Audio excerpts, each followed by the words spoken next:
Баршаңызға қайырлы күн. Бүгін өте дәмді варенье мен булочки дайындайтын боламыз. Жылы суымызды ыдысымызға құйып аламыз. Үстінен тұзымызды салып, араластырып, дрожжімізді тағы да саламыз. Тағы да жақсылап осылай араластырып, 5 минут уақытқа қалдырып қоямыз. 5 минут өткеннен соң қантымызды саламыз. Жақсылап қозғаймыз. Тағы да 5 минутқа қалдырамыз. Енді 5 минут өтті. Осылай көпіршуі қажет. Жақсылап араластырып, сұйық майымызды құямыз. Және де ерітілген сары майымызды. Одан соң бір жұмыртқамызды араластырып, жартысын ғана құйып аламыз. Жартысын бетіне жаққанға алып қалатын боламыз.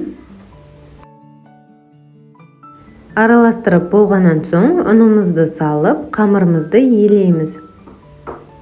Қамырымыз біздің қатты емес, жұмсақтау болуы қажет. Елеген кезде болғаннан соң қолға жабысып тұруы қажет. Бетін жауып, 1 сағаттай уақытқа жылы жерге алып қоямыз. Бетіне қалған сары майды жағып жібердім, немесе сұйық майды қолдануға болады. Орап, қалдырып қоямыз осылай 1 сағаттай уақытқа. Міне 1 сағат өтті. Енді булочкамызды осылай алып, астына ұн сеуіп, бірнеше бөліктерге бөліп аламыз. 10 немесе 8 бөліктерге бөлеміз. Мен 8 бөлікке ғана бөлдім. Енді осылай думалатып, қалғанының бетін жауып, осылай шетінен алып жайып түйетін боламыз. Ұнымызды сеуіп, қамырымызды оқтаумен бірнеше рет осылай басып аламыз, жұқалатып. Одан соң өзімізге керек мөлшерде вареньемізді саламыз. Менде 1 шай қасық.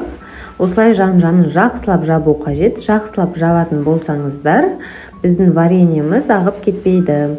Содан соң қалған жерін осылай кесіп аламыз және де ораймыз. Осылай сопақтатып, әдемі формаға келтіреміз. Ыдысымызға салып қоямыз. Барлық қамырымызды дәл осылай қайталап шығатын боламыз.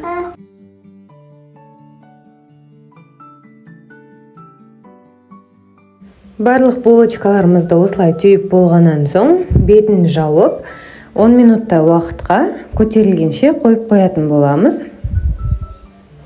Біздің булочкаларымыз көтерілді. Енді үстіне алып қалған жарты жұмыртқаның сарысын жағып шығамыз және де 180 градуста 15-20 минуттай шамасында пісіріп алатын боламыз.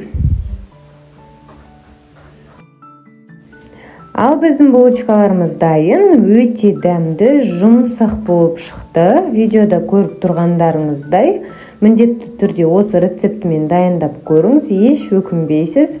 Және де видеоны соңына дейін көрген болсаңыз, менің каналыма тіркеліп кетуді ұмытпаңыз.